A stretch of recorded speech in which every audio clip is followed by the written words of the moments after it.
Meron tayong ngayon tire machine na pagana na namin yung tire machine dito. Subukan natin kung kaya natin i-operate. Yan. Medyo kabado. Si Manong B. Next step, kabit natin itong air valve stem dito sa mags. Yan. Sakto. 10 mm.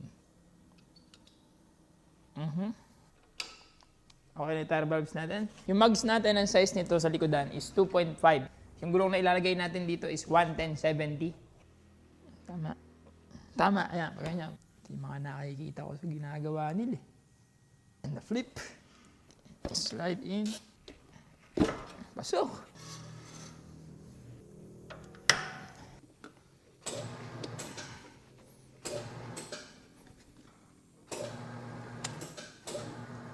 Ha! Successfully. Yun. Grabe. Mga kalapak. Isa. Perfect. Ayun na, okay na itong likodan. Galing. Ang pangunahan is 1.85 ang sukat nito mga trupa. Ayun yung gulong na gagamitin natin. Ito ay 90/80. Ito na. Ito na. Ito na. Yes! Yeah.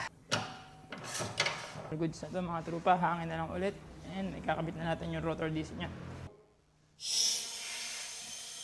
Yun.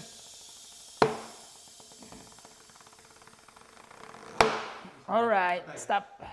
Napakaganda naman ng lapat. Yun talaga kasi pagka meron ka ng kanyang kadami experience sa pagkakabit ng gulong. Wala na yung mga ganyan. Ito yung rotor disc natin. X1R. 6 holes.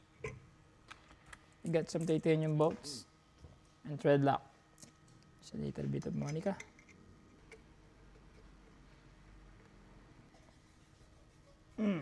Napakalinis. Sobrang simple. Pero mabangis. Sprocket hub, naikabit na natin yung sprocket. Ito yung mga rubber dampers. And ganito lang kasimple. Ipasok mo na yung sprocket hub na yan dyan. Sprocket hub in. Pwede na ipasok tong gulong na to dito. Yan. Uli. So ito yung caliper natin mga trupa. X1R din to. Yeah.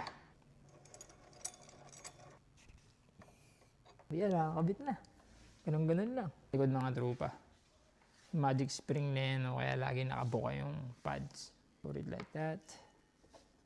A bit here. Yeah.